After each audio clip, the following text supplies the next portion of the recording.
തീർച്ചയായും നന്ദു ഇതിന് കൃത്യമായ മറുപടി ഉണ്ടാകും. കൃത്യമായി RJDയിലെ ഡോക്ടർ വർഗീസ് ജോർജും അതേപോലെ തന്നെ കോൺഗ്രസിലെ ദീപ അനിലും പറഞ്ഞ കുറേ കാര്യങ്ങളുണ്ട്.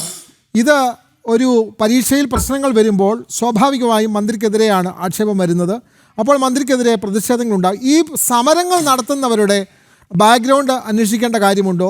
അവരൊക്കെ ദേശവിരുദ്ധരാണ് എന്ന് പറയുന്നത് BJP വരുത്തി വെക്കുന്ന ഒരു നറേറ്റീവാണെന്ന് പറയുന്നത് എന്നാണ് ഇവർ പറയുന്നത്. നന്ദു, അകത്ത് കോൺഗ്രസിൻ്റെ പ്രതിനിധി കാര്യമാത്ര പ്രസക്തമായ ഒരു 4-5 വിഷയങ്ങൾ ഞാൻ ഉന്നയിച്ചിട്ടും അതിലേക്ക് ഒന്നും തന്നെ അവരുടെ ശ്രദ്ധ പോയില്ല. കാരണം എന്താണെന്ന് നമുക്ക് കൃത്യമായിട്ട് അറിയാം. ഇപ്പം തുക്കടെ ആസാദി ഗ്രൂപ്പുകൾക്ക് ഇടവും വലവും ഇരുന്ന കാര്യം പറഞ്ഞു, അതിന് മറുപടിയില്ല. അവർക്ക് ഇന്ന് ആരാണ് രാഷ്ട്രീയ അഭയം കൊടുത്തിരിക്കുന്നത്? മറുപടിയില്ല. കേരളത്തിലെ PSC അഴിമതിയിൽ കഴിഞ്ഞ 10 വർഷം നടന്നിട്ടുള്ള അഴിമതികൾക്കെതിരായിട്ടുള്ള അന്വേഷണം എന്തുകൊണ്ട് കാര്യക്ഷമമായി നടന്നില്ല? അതിന് മറുപടി പറയുന്നില്ല. അല്ല ഞാൻ സമരമല്ല ചോദിച്ചേ. ഇപ്പോൾ അധികാരത്തിലിരിക്കുന്ന മുഖ്യമന്ത്രിക്ക് എന്തുകൊണ്ട് കഴിഞ്ഞ 10 വർഷക്കാലം കേരളത്തിൽ ഈ പറയുന്ന PSCക്കകത്ത് തിരികെ കയറ്റലാണെന്ന് പ്രസ്താവനകൾ ഇറക്കി സമരങ്ങൾ നടത്തി യൂത്ത് കോൺഗ്രസ്സുകാർക്ക് തല്ലുവാങ്ങിക്കൊടുത്ത മുഖ്യമന്ത്രി എന്തുകൊണ്ട് അദ്ദേഹത്തിന് അധികാരം കിട്ടിയപ്പോൾ ഈ വിഷയത്തിൽ കൃത്യമായ സമഗ്രമായ ഒരു അന്വേഷണം, നിഷ്പക്ഷമായ ഒരു അന്വേഷണം, ജനങ്ങൾക്ക് ബോധ്യപ്പെടുന്ന ഒരു അന്വേഷണം നടത്തിയില്ല എന്നാണ് എൻ്റെ ചോദ്യം. അപ്പോൾ അത് രണ്ട്. മൂന്നാമത്തെ കാര്യം, കോൺഗ്രസ് പാർട്ടിയുടെ ലോക്സഭയിലെ LOP പ്രതിപക്ഷ നേതാവ് ഏത് രാജ്യമാണ് സന്ദർശിച്ചതെന്ന് പറയാൻ കോൺഗ്രസ് വക്താവിന് സാധിക്കുമെന്ന് ചോദിച്ചു, പറഞ്ഞില്ല. അങ്ങനെ ഒട്ടേറെ കാര്യങ്ങൾ. ഇതിനൊന്നും കോൺഗ്രസിന് മറുപടി. കോൺഗ്രസ് 2 വിഷയങ്ങളാണ് പിടിച്ചിരിക്കുന്നത്. 2 വിഷയങ്ങൾ. അതിൽ ഒന്ന്, BJPക്ക് എന്തോ CJPയെ ഭയമാണ്. വലിയ കണ്ടുപിടുത്താണ്. ഞാൻ ചോദിച്ചല്ലോ, 12 വർഷം രാജ്യത്തെ മുള്ളുമുരുക്ക്, മൂർഖൻ പാമ്പ് തുടങ്ങിയ ഇന്ത്യ സഖ്യത്തിലെ മുഴുവൻ ആളുകളും തലകുത്തി നിന്ന് പരിശ്രമിച്ചിട്ട് നരേന്ദ്രമോദിക്കെതിരെ ഒരു സമരം, ഒരു ചെറിയ സമരമെങ്കിലും ഒരു പഞ്ചായത്തിൽ നടത്തിയിട്ടെങ്കിലും വിജയിപ്പിക്കാൻ സാധിച്ചില്ല. എന്തുകൊണ്ടാണ് സാധിക്കാത്തത്? കാരണം ഈ രാജ്യത്ത് ജനങ്ങൾ കൃത്യമായി ഈ സർക്കാരിനൊപ്പം നിൽക്കുന്നു എന്ന കൃത്യമായ മെസ്സേജ് ജനങ്ങൾ കൊടുക്കുന്നതുകൊണ്ടാണ്. ഇവരെവിടെയൊക്കെ ഞങ്ങൾക്കെതിരായ നെഗറ്റീവ് നറേറ്റീവുകൾ കൊണ്ടുവന്നോ, എവിടെയൊക്കെ കോൺഗ്രസും ഇന്ത്യ സഖ്യവും ഞങ്ങളെ നെഗറ്റീവായി പറഞ്ഞോ, അവിടെയൊക്കെ ഇപ്പം ഏറ്റവും ഉദാഹരണം, ഞാൻ ചെറിയൊരു ഉദാഹരണം മാത്രം പറയാം. ബീഹാറിൽ പോയിട്ട് നരേന്ദ്രമോദിജിയുടെ അമ്മയെ വളരെ മോശമായി ചിത്രീകരിച്ചു. ബീഹാറിലെ സർവേകളും പറഞ്ഞു കോൺഗ്രസിന് അനുകൂലമായ തരംഗമാണെന്ന്. എന്നിട്ട് എന്തു പറ്റി? അമ്പെ തോറ്റ് തുന്നം പാടി. ആ പാർട്ടി അവിടെ ഉണ്ടെന്ന് പോലും അറിയാത്ത രീതിയിൽ ജനങ്ങൾ അവരെ കോർണർ ചെയ്ത് സൈഡ് ലൈൻ ചെയ്ത് കളഞ്ഞു. അപ്പോൾ ഇതാണ് നിങ്ങൾ നടത്തുന്ന നെഗറ്റീവ് നറേറ്റീവുകൾക്കെതിരായി ഈ രാജ്യം പ്രതികരിക്കുന്നത്. അത് നിങ്ങൾക്ക് മനസ്സിലാവുന്നില്ല. പിന്നെ ഞങ്ങൾക്ക് CJP എന്നല്ല ഒരു പാർട്ടിയും ഞങ്ങൾ ഭയക്കുന്നില്ല. ഞങ്ങൾ ആകെ ഒരൊറ്റ ആൾക്കാരോട് മാത്രമാണ് ഞങ്ങൾ അക്കൗണ്ടബിൾ. അത് ഈ രാജ്യത്തെ ജനങ്ങളോടാണ്. ഞങ്ങൾ അവരോട് കൃത്യമായി കാര്യങ്ങൾ പറയുന്നുണ്ട്, അവരുമായി കൃത്യമായി സംവദിക്കുന്നുണ്ട്, അവർക്കിടയിൽ ഞങ്ങളുടെ പ്രവർത്തനം നടക്കുന്നുണ്ട്. അവർ ഈ സർക്കാരിൻ്റെ ജനക്ഷേമ പദ്ധതികൾ അവർ അനുഭവിക്കുന്നുണ്ട്, അവർക്കിടയിലുണ്ട്. അവർ അതിൽ നിന്ന് ഈ സർക്കാരിനെ വിലയിരുത്തുന്നുണ്ട്. അവർ കൃത്യമായി ഞങ്ങൾക്ക് അനുകൂലമായി നിൽക്കുന്നുണ്ട്. അവർ ഞങ്ങൾക്ക് അനുകൂലമായി നിൽക്കുമ്പോൾ എത്ര വലിയ പ്രതിബന്ധം സൃഷ്ടിക്കാൻ കോൺഗ്രസും CPM-ഉം ഇന്ത്യ സഖ്യവും വളരെ കിണഞ്ഞു പരിശ്രമിച്ചാലും ഇതൊന്നും ഞങ്ങളെ സ്പർശിക്കാനേ പോകുന്നില്ല. കാരണം ഞങ്ങളുടെ ഏറ്റവും വലിയ ശക്തി BJP എന്ന് പറയുന്ന രാഷ്ട്രീയ പ്രസ്ഥാനത്തിൻ്റെയും നരേന്ദ്രമോദിയുടെയും ഏറ്റവും വലിയ ശക്തി രാജ്യത്തെ ജനങ്ങളാണ്.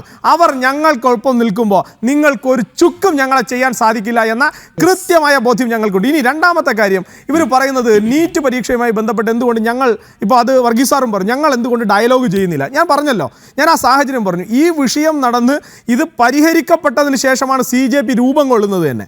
അതിനുശേഷം ശരി, അവർക്ക് ഏതെങ്കിലും തരത്തിലുള്ള എതിർ നിലപാടുകളുണ്ട്, ഞങ്ങൾ ചെയ്തിട്ടുള്ള ഈ പറയുന്ന മാറ്റങ്ങൾക്ക് വേണ്ടിയിട്ട് ഇപ്പോൾ ശ്രീമതി ദീപ പറഞ്ഞിട്ടുള്ള ഒട്ടേറെ കാര്യങ്ങളെല്ലാം CJP രൂപീകൃതമാവുന്നതിന് മുമ്പേ പരിഹരിച്ച വിഷയങ്ങളാണ്. CJP എന്ന് പറയുന്ന ഓൺലൈൻ പാർട്ടി സൃഷ്ടിക്കപ്പെടുന്നതിന് മുൻപ് അല്ലെങ്കിൽ ഇൻസ്റ്റാഗ്രാം അക്കൗണ്ട് തുടങ്ങുന്നതിന് മുൻപ് തന്നെ ഈ രാജ്യത്ത് പരിഹരിക്കപ്പെട്ട വിഷയങ്ങളാണ്. അതിലാകെ അവരുടെ പൊളിറ്റിക്കൽ ആവശ്യമായിട്ടുള്ള ധർമ്മേന്ദ്ര പ്രധാനെ ടാർഗറ്റ് ചെയ്തുകൊണ്ടുള്ള പൊളിറ്റിക്കൽ ആവശ്യത്തിന് ഒഴിച്ച് മറ്റ് മുഴുവൻ വിഷയങ്ങളും ഈ രാജ്യത്ത് പരിഹരിക്കപ്പെട്ട വിഷയങ്ങളാണ്.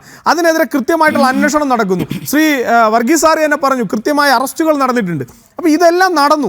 ഇനി രാജ്യത്ത് നിലവിലുള്ളൊരു സർക്കാരിനോട് ഇവർക്ക് ഏതെങ്കിലും തരത്തിലുള്ള വിഷയം അവതരിപ്പിക്കണമെങ്കിൽ കൃത്യമായി അതിനൊരു മിഷണറി ഉണ്ട്. എന്തുകൊണ്ട് അവർ അതിന് തയ്യാറായില്ല? അവർ നേരിട്ട് സർക്കാരിനോട് യുദ്ധം പ്രഖ്യാപിക്കുകയാണ്. ഈ വിഷയങ്ങൾ നീറ്റ് പരീക്ഷയുമായി ബന്ധപ്പെട്ട് ഇവിടുത്തെ സാധാരണപ്പെട്ട വിദ്യാർത്ഥികൾ ആവശ്യപ്പെട്ട, ആ വേർഡ് നിങ്ങൾ കൃത്യമായി അണ്ടർലൈൻ ചെയ്തോളൂ, ഈ രാജ്യത്തെ വിദ്യാർത്ഥികൾ ആവശ്യപ്പെട്ട രീതിയിൽ അവരുടെ ആശങ്ക പരിഹരിക്കുന്ന രീതിയിൽ കൃത്യമായി ഈ സർക്കാർ ഇടപെടുകയും അവരുടെ ആവശ്യങ്ങൾ നിറവേറ്റി കൊടുക്കുകയും ചെയ്തു. അതിനുശേഷം കേന്ദ്രീകൃതമായ ഒരു സംവിധാനം, ഒരു ഓൺലൈൻ പ്ലാറ്റ്ഫോം, ആ പ്ലാറ്റ്ഫോം വന്ന് നിന്നിട്ട് ഇവിടെ ഞങ്ങളാണ് ഇതിൻ്റെ മൊത്തം അപ്പോസ്തലന്മാർ, ഞങ്ങളെ മുഴുവൻ പരിഗണിക്കാതെ ഇതിനകത്ത് മുന്നോട്ട് പോകാൻ സാധിക്കില്ല എന്ന് പറഞ്ഞാൽ അതെങ്ങനെയാണ് ഒരു ഗവൺമെൻറ്റിന് ഏറ്റെടുത്തുകൊണ്ട് മുന്നോട്ട് പോകാൻ സാധിക്കുന്നത്? അവർക്ക് ഗവൺമെൻറ്റുമായി സംസാരിക്കണമെങ്കിൽ, അവർ ഒരു ഗവൺമെൻറ്റുമായി സംസാരിക്കാൻ ഒരു ചാനൽ ഉണ്ടാക്കാൻ ആഗ്രഹിക്കുന്നുണ്ടെങ്കിൽ അവർക്കതിന് സ്വാഭാവികമായിട്ടുള്ള അവകാശമുണ്ട്, അതിനൊരു സർക്കാർ സ്വാഭാവികമായി അവർക്കൊപ്പമുണ്ട്. പക്ഷേ അവർ അതിനല്ല തീരുമാനിച്ചത്. അവർ പൊളിറ്റിക്കലായി ഇന്ത്യ മുന്നണിയുടെ നാവായിട്ടുള്ള പൊളിറ്റിക്കൽ ആവശ്യമാണ് അവർ ഉന്നയിച്ചത്.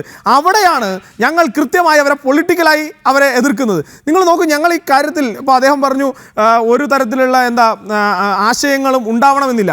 ശരി, ഒരു തരത്തിലുള്ള ആശയവും ഉണ്ടാവണമെന്നില്ല. പക്ഷെ ഒരു ദിശാബോധമില്ലാത്ത ഒരു പറ്റം ആളുകൾ, നമ്മൾ പണ്ടുള്ള ആളുകളൊക്കെ പറഞ്ഞ് ഞാൻ കേട്ടിട്ടുണ്ട്, ഒരു പറ്റം ആളുകൾ കൂടിക്കഴിഞ്ഞാൽ ചെയ്യുന്ന വിപ്ലവമല്ല വിപ്ലവം. ഒരു കോസിന് വേണ്ടി, ഒരു ലക്ഷ്യത്തിന് വേണ്ടിയിട്ടുള്ള പ്രവർത്തനമാണ് വിപ്ലവം. ആ ലക്ഷ്യത്തിന് വേണ്ടി പ്രവർത്തിച്ചതുകൊണ്ടാണ് ശ്രീമതി ഇന്ദിരാഗാന്ധി എന്ന് പറയുന്ന കോൺഗ്രസിൻ്റെ നേതാവായിട്ടുള്ള, ഈ രാജ്യത്തെ ഏറ്റവും വലിയ ജനാധിപത്യ ധ്വംസകയായിട്ടുള്ള ഈ നേതാവ് നടത്തിയിട്ടുള്ള അടിയന്തരാവസ്ഥയ്ക്കെതിരെ ഈ രാജ്യത്തെ മുഴുവൻ ആളുകളും ഒരുമിച്ച് ഒറ്റക്കെട്ടായി നിന്ന് പ്രവർത്തിച്ചത്. ഈ രാജ്യത്തെ ഒരു വിഭാഗം ആളുകളെ, ഇപ്പോൾ സിഖ് വിഭാഗത്തിൽപ്പെട്ട ആളുകളെ മുഴുവൻ ഉന്മൂലനം ചെയ്യാൻ കോൺഗ്രസ് പാർട്ടി ഇറങ്ങി നിന്നപ്പോൾ അതിനെ തടസ്സപ്പെടുത്താൻ രാജ്യത്തെ മുഴുവൻ രാഷ്ട്രീയ പാർട്ടികളും ഒരുമിച്ച് നിന്ന് പ്രതിരോധിച്ചത് ഈ രാജ്യത്തിൻ്റെ ജനാധിപത്യ മൂല്യം ഉയർത്തിപ്പിടിക്കാനാണ്. പക്ഷേ എന്താണ് കോസ്, എന്തിനു വേണ്ടിയിട്ടാണ് നിങ്ങളുടെ സമരം? അതിന് മറുപടി പറയാൻ അവർക്ക് സാധിക്കുന്നില്ല. അതിനോടൊപ്പം അവർ നടത്തുന്ന സമരത്തിനകത്തേക്ക് പിന്തുണയുമായി വരുന്ന ഓരോരുത്തരെയും നമ്മൾ പരിശോധിക്കുമ്പോൾ അതിൽ രാഷ്ട്രീയമായും അല്ലാതെയും അത്തരം ആളുകളുടെ ബാക്ക് എൻഡ് കൂടി പരിശോധിക്കാതെ മുന്നോട്ട് പോകാൻ സാധിക്കില്ല എന്നുള്ളത് കൊണ്ടാണ് കൃത്യമായ നിലപാട് പറയുന്നത്. ഇതിനകത്ത് ജനാധിപത്യപരമായി ഇപ്പോൾ അവരുടെ നേതാവിനെ അറസ്റ്റ് ചെയ്തു, നമ്മൾ ഏതെങ്കിലും തരത്തിൽ ഈ പറയുന്ന സമരം തുടങ്ങി നാളിതുവരെ ഒരു തരത്തിലും കേന്ദ്ര സർക്കാരോ രാജ്യത്തെ ഏതെങ്കിലും ഒരു BJP സംവിധാനങ്ങളോ ഈ സമരത്തിനെതിരായോ ഈ സമരത്തെ തകർക്കുന്നതിന് വേണ്ടിയിട്ടോ യാതൊരു തരത്തിലുള്ള പ്രവർത്തനങ്ങളും നടത്തിയിട്ടില്ല. ഇവിടെ കോടതിയുടെ വിധി വന്നതിന് ശേഷം, ഒരു കോടതി വിധി നിലനിൽക്കുമ്പോൾ അദ്ദേഹത്തിൻ്റെ ആരോഗ്യം പരിരക്ഷിക്കപ്പെടണം, അദ്ദേഹത്തിൻ്റെ ജീവൻ അപായമുണ്ടാകാൻ പാടില്ല എന്ന് കൃത്യമായി കോടതി പറയുമ്പോൾ സ്വാഭാവികമായും ഒരു സ്റ്റേറ്റിന് ആക്ട് ചെയ്തേ പറ്റുള്ളൂ. അവിടെ സ്റ്റേറ്റ് ആക്ട് ചെയ്തു. എന്നിട്ടും ആ സമരവേദി പൊളിക്കുകയോ ആ സമരത്തിലിരുന്ന ഇദ്ദേഹമല്ലാതെ മറ്റൊരാളെ അറസ്റ്റ് ചെയ്യുകയോ ഈ സമരത്തിന് ഏതെങ്കിലും തരത്തിലുള്ള അനുമതി നിഷേധിക്കുകയോ അവര് അടുത്ത് നടത്താൻ പോകുന്ന പാർലമെന്റ് മാർച്ചിനെതിരായിട്ട് എന്തെങ്കിലും നിലപാടെടുക്കുകയോ ഇതൊന്നും ചെയ്തിട്ടില്ല.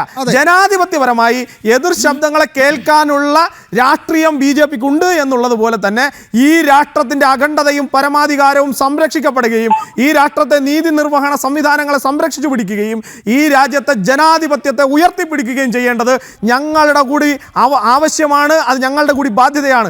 അതുകൊണ്ട് രാജ്യത്തിനെതിരായി വരുന്ന ഒറ്റൊരാളെയും, അയാൾ എത്ര വലിയ ആളാണെങ്കിലും എത്ര മുന്തിയ ആവശ്യങ്ങളുമായി വന്നാലും ഈ രാജ്യത്തിനെതിരായാണ് വരുന്നതെങ്കിൽ അദ്ദേഹത്തെ കൃത്യമായി അകലം പാലിപ്പിക്കാനും അവരെ തടയാനും അവരെ വേണ്ടി വന്നാൽ തകർക്കാനും ഈ രാഷ്ട്രം ഒരുമിച്ച് ഒറ്റക്കെട്ടായി മുന്നോട്ട് പോകും.